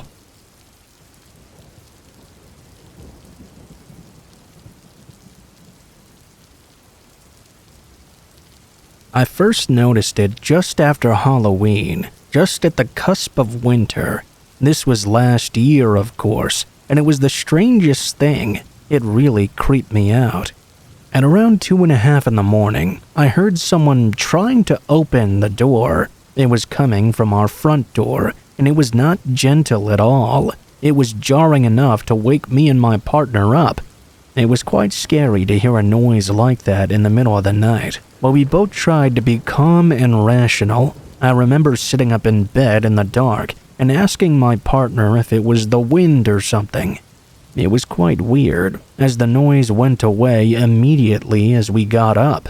We kind of stopped caring about it. We thought it must have been a drunk neighbor trying the wrong house or something. A couple of weeks went by, and we were about midway through November now. I began to hear someone trying to open the door again, only this time I was already awake. I was watching something on my phone in the bathroom. I pressed pause and took out my headphones. I checked the time and saw it was around 2:30 a.m. just like last time. I went straight to the door, and I got this really weird feeling as I approached it. I planned on throwing the door open and giving whoever was behind it a piece of my mind, but something inside me screamed that was a bad idea. Don't do that. I did, however, summon the courage to look out through the peephole. I expected to see some pranking kid or something, or the drunk neighbor like mentioned before, but no one was out there. There was no one at all, just the snow falling. The wind was blowing through the gaps in my door, making that noise you can always hear when it's cold and windy out, almost like an ominous moaning sound. I really didn't like it. I'd never liked that sound, really. I backed away from the door. Enough was enough. At that point, I spoke about it with my husband, and we made a plan to stay up late to see if we could catch whoever was messing with us. We wanted to catch them in the act, as they always seemed to flee as soon as we noticed them. This was happening way too frequently to be some kind of coincidence or mistake either. He really didn't want to do it, to be honest, as he had to work early in the morning, but this was quite important to me. We sat on the stairs glaring at the front door from about 2:20 onwards. About 10 minutes later, the inevitable happened. Someone began trying to open our door again. My husband raced to the door and put his eye to the peephole. He turned back my way, though, and whispered that he didn't see anyone out there. My husband did say he could feel a presence, though, similar to the feelings I had felt when I went to the door. Only he phrased it a little differently. He just said he felt a bad feeling, as if something was trying to enter the home. That really stayed with me, I guess because of the way he phrased it. He then said that if we heard the noise again, that it might be best to just try and ignore it. We both decided to leave things alone. I mean, each time we tried to check, there appeared to be no one there, so we thought there wasn't much to worry about. Weeks went by and the doorknob continued to rattle, but my husband and I didn't care about it that much. We had bigger things to worry about. I started to feel bad towards the end of November. I started to feel really unwell and continued to feel that way when the new year rolled around, right up until early February. I went to the doctor for an examination, and during the pelvic exam, they conducted some tests and found out I had cancer. 2 days after the appointment, I was transferred to the hospital in the city. Tests and surgery came next, and thankfully they were very successful. I was in the hospital for about a month, maybe a month and a half. After that, I was able to go home. I'd been so preoccupied and frankly scared when I was in the hospital that I forgot all about that rattling door stuff going on at home. When I got home, I asked my husband if he had heard anything while I was in the hospital. He was honest and said he had completely forgotten about that stuff too. He was in the hospital most nights and days with me. I don't know why I thought he would have an update for me on the door stuff. He did say that he was up most nights after leaving me in the ward, as he found it quite hard to sleep. On average, he was up until 3 a.m., and during that time, no one tried the door. At least that was good. One quiet evening, while we were clearing our plates after dinner, he said something that will always stay with me. You know, this sounds silly, but I think whoever was trying to open the door might have been the Grim Reaper or something. This was very jarring, because my husband wasn't the type to get scared easily or even be superstitious. Naturally, his comment took me aback. I don't want you to open the door if we ever hear anything like that again. That thought has never left me. I also consider myself incredibly lucky to be here. I mean, ghost stories and home intruder stories are really scary, but what I experienced was a level higher than that. What might have happened if I had decided to open that door? Would I still be here? I get the sense that things may have played out differently. My husband believes that it was a sign of warning of my cancer, and that if we hadn't opened the door and let whatever was outside in, I may have never made it out of the hospital.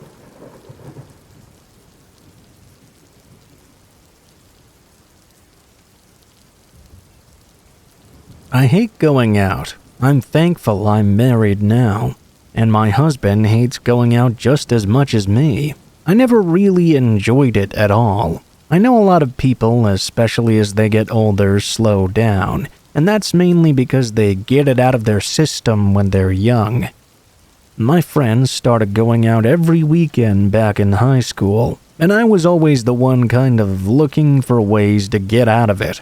One weekend during my senior year of high school, I was talked into going out to this house party at my friend Wanda's house. I tried every excuse in the book, but she was begging me to go. Eventually, I caved in. I remember being so anxious leading up to the party.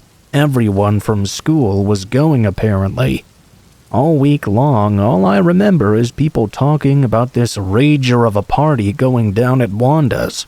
I got there early so I could find a nice corner of the house to post up in. It took a little while, but I finally started to unwind as the party went on. I was drinking a little bit, and I'm sure that was part of the equation of me loosening up. The party started around 7 that night, and by the time midnight rolled around, people were already starting to leave. I remember thinking to myself, maybe going out isn't so bad every once in a while. I didn't want to drive home yet, though. At least, not right away. I had been drinking after all. I stayed with Wanda and helped her clean the place up a bit. She lived alone with just her dad and didn't want him to come home from his business trip to a destroyed house. There were 5 of us left at around 1 in the morning. The house was almost spotless by now. We'd really divided and conquered the different rooms with our cleaning. The other 3 girls were going to stay overnight. I was going to leave, though, since I wasn't really feeling the alcohol anymore at this point. I went into the bathroom to wash my face and take care of business before the drive home. I wanted to make sure I was okay enough to drive my vehicle. While I was in the bathroom, though, I heard a loud crash, followed by gasps and screams from my friends. I heard Wanda yelling something like, "You can't be here anymore!" That was instantly responded to by an aggressive woman's voice, screaming at everyone to shut up. I didn't know what to do. I could hear them crying and screaming and panicking coming from my friends. I felt like a coward, but I locked myself in the bathroom. I heard Wanda yell to my friends who were out in the room to get out of there. I heard loud bangs occurring, and I just sort of sat in the fetal position on the bathroom floor. I wished I could call someone for help, but I'd left my cell phone in my bag in the kitchen. I heard that aggressive voice again. "You're not leaving." I could hear shoving, screaming. It was like witnessing a nightmare, but not being able to see what was actually happening. I couldn't imagine what my friends were going through on the other side of that door, and I just sat there in the bathroom like a coward. The crying and screaming continued. There were more loud bangs, the sound of glass shattering. It was enough for me to be paralyzed in fear. Many moments passed by before I heard Wanda say, "Okay, go now." I heard a series of footsteps running by the door. I was too scared to act, though. I could hear the aggressive woman running by after, assumedly chasing my friends. She screamed at them to get back there. She began to do this unsettling, psychotic howling. It was the worst thing I'd ever heard in my entire life. I had no idea what was going on, and no way to get any information. Just when I thought the nightmare couldn't get any worse, the woman approached the bathroom door. She tried opening it, but realized someone was inside. She began pounding on the door, screaming and asking who was in the bathroom. I started crying and remained on the bathroom floor. The woman was relentlessly attacking the door. I was convinced it was going to break open at any second. This went on for agonizing minutes. I just hoped it would end soon. Then, I'm not even joking, the woman started to run back and forth outside the bathroom door. I don't know if she was on something or just some crazy, insane woman with the zoomies, but her footsteps were fast and heavy. It sounded like a bear stomping around outside the bathroom. I had no idea what was happening.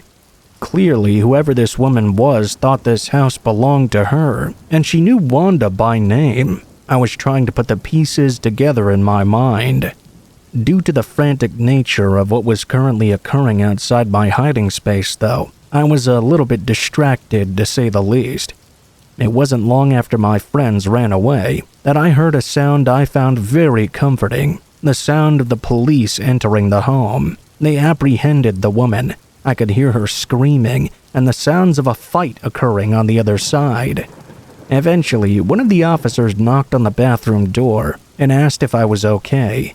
It took me a second to answer, but I was finally able to make the words come out of my mouth. I unlocked the door and slowly came out to see what was on the other side. It was like seeing the nightmare come to reality. Their beautiful home had been destroyed. There was broken glass and objects everywhere. In the kitchen, I saw the woman handcuffed, standing with two officers.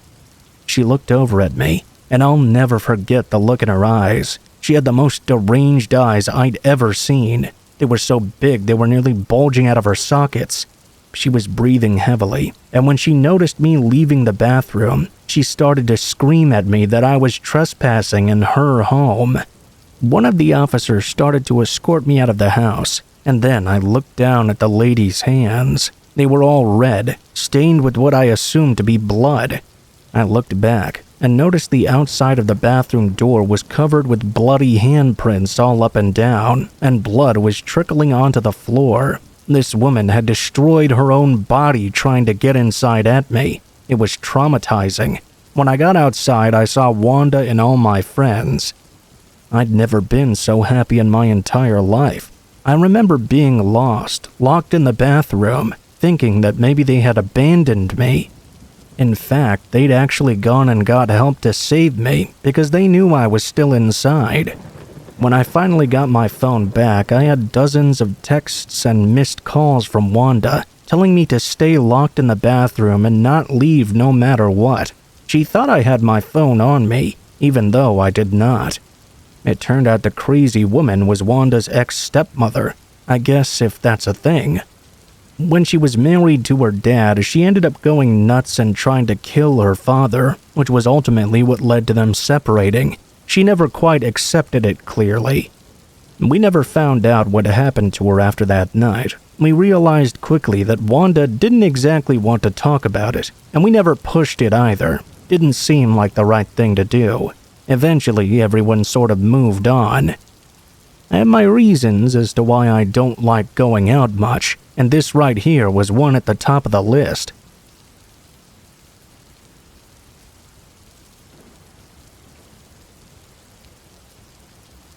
A few years ago, my girlfriend and I decided to drive across country. Not for any special reason, really. More for the thrill of the adventure.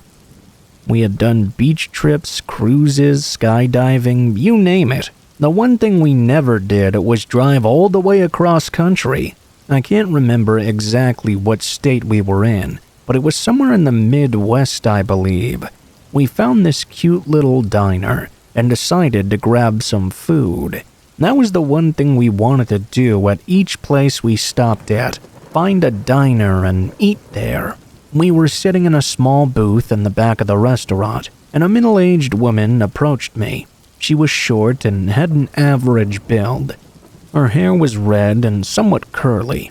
What I remember most about her physical appearance was she had very vibrant green eyes. I had never seen such green eyes before. They were objectively very pretty. She kinda pulled a curveball on me when she looked right in my eyes and told me I had the most beautiful eyes she had ever seen. I just smiled and laughed a little. I thanked her and went back to drinking my coffee. This woman then sat down next to my girlfriend and continued to tell me how beautiful my eyes were. At first it was nice, but now it started creeping into unsettling territory.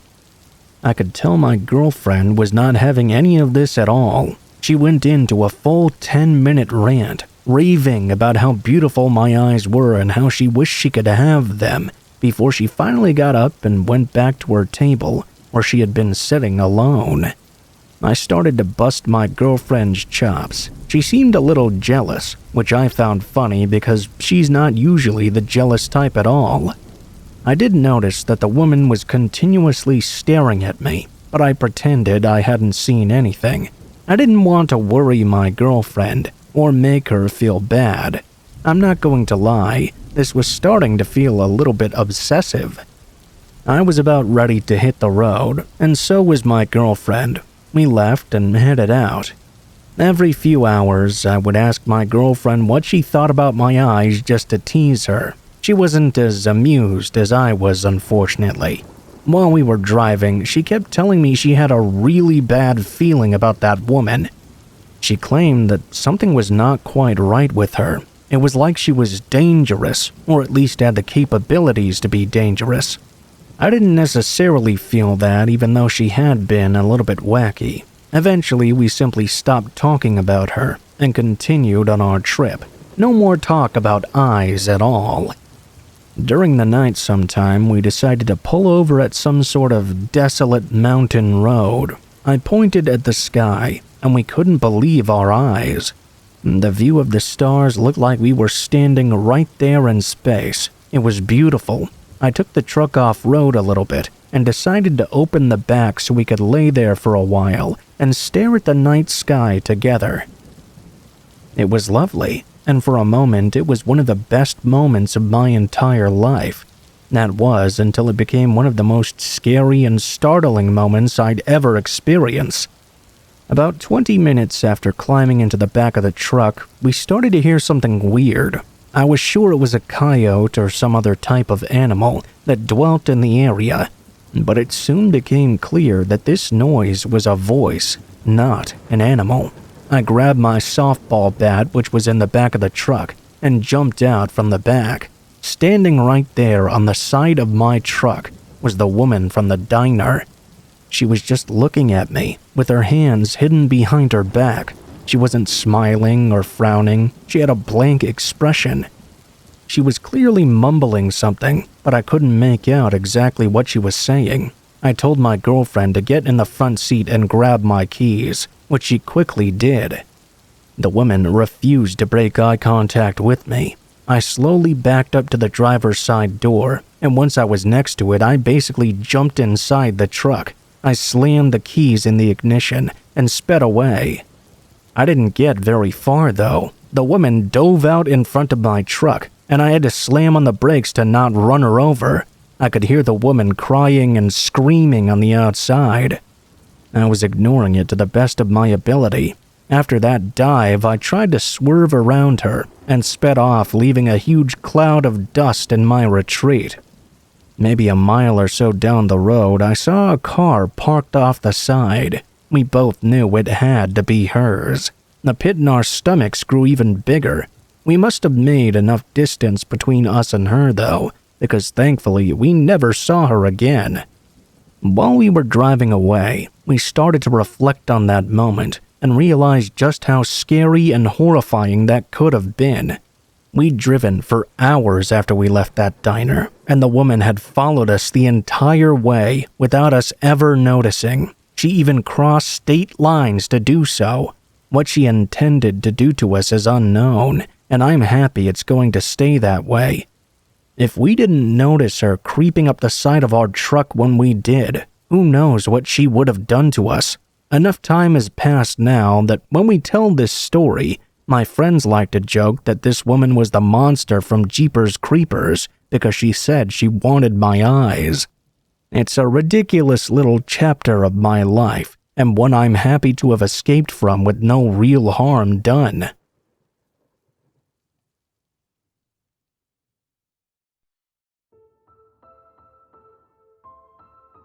What is up, guys? Blue Spooky here. Thank you guys so much for watching, especially if you made it this far to the end of the video. If you liked the video, please be sure to like, share, comment, and subscribe if you feel so inclined. If you have any feedback for me as well, be sure to leave that in comments below the video. If you guys have a story you'd like to send in, or if you'd like to contact me for any reasons, there will be links to my social media in the description below the video, including my Facebook, Gmail, and Twitter accounts. Go ahead and send me a message on any of those, and I'll try to get to you as soon as possible. If you do decide to send in a story, please be sure to include in the tagline what the name of the story is if it has one, what type of story it is if it has one, and how you'd like to be credited in the description below the video. Please make sure to include as much detail as you feel comfortable with and try to use as much proper grammar as possible to make sure you have the highest chance of appearing in a future video. Overall, I think that's pretty much it for now, guys, so thank you so much for watching, and I hope you guys have a great day.